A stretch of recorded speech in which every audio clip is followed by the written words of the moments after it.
क्या आपने कभी सच में रुककर सोचा है कि दुर्गा माँ के 9 रूप ही क्यों होते हैं?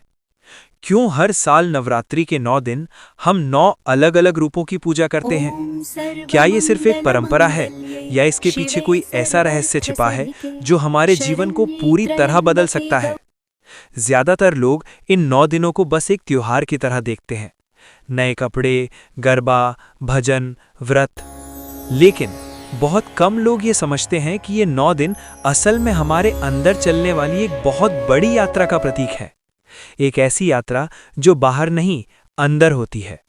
नवदुर्गा यानी माँ दुर्गा के 9 रूप। ये सिर्फ देवी के अलग-अलग रूप नहीं है, ये 9 अलग-अलग एनर्जीज हैं, 9 अलग-अलग अवस्थाएं हैं, 9 अलग-अलग ट्रूथ्स हैं जो हमारे जीवन को डिफाइन करते हैं। शैलपुत्री, जब एक आत्मा इस धरती पर जन्म लेती है, वो बिल्कुल स्थिर, शांत और ग्राउंडेड होती है, जैसे एक पहाड़। यही कारण है कि इस रूप को शैल यानी पर्वत की पुत्री कहा गया है। ये रूप हमें सिखाता है कि जीवन की शुरुआत स्टेबिलिटी से होती है। फिर आता है ब्रह्मचारिणी, जहाँ सीखना शुरू होता है, संयम आता है, अनुशासन आता है। ये वो समय है जब इंसान अपने रास्ते को पहचानना शुरू करता है। लेकिन क्या जीवन इतना आसान होता है? नहीं। फिर आता है चंद्रघंटा का रूप, जहां हमें अपने डर का सामना करना पड़ता है। घंटा की आवाज सिर्फ ध्वनि नहीं है, ये एक चेतावनी है कि अब आपको जागना होगा, अब आपको अपने भीतर की शक्ति को पहचानना होगा। और जब आप अपने डर का सामना करते हैं, तभी आप आगे बढ़ते हैं। फिर आता है कूष्मांडा। ये वो अवस्था है जहां क्रिएशन शुरू होता है। कहा जाता है कि इस रूप ने ब्रह्मांड की रचना की। लेकिन अगर आप इसे गहराई से समझें तो ये सिर्फ ब्रह्मांड की नहीं, आपकी खुद की दुनिया की रचना है।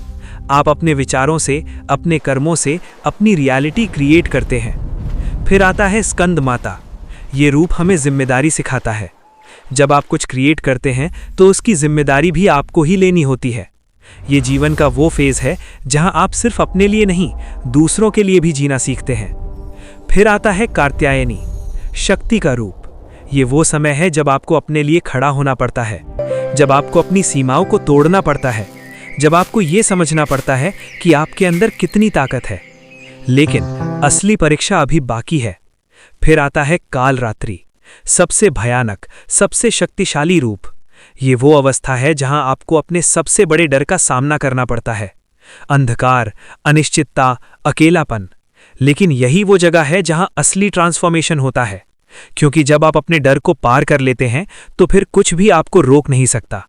और फिर धीरे धीरे अंधकार के बाद आती है रोशनी, महागौरी।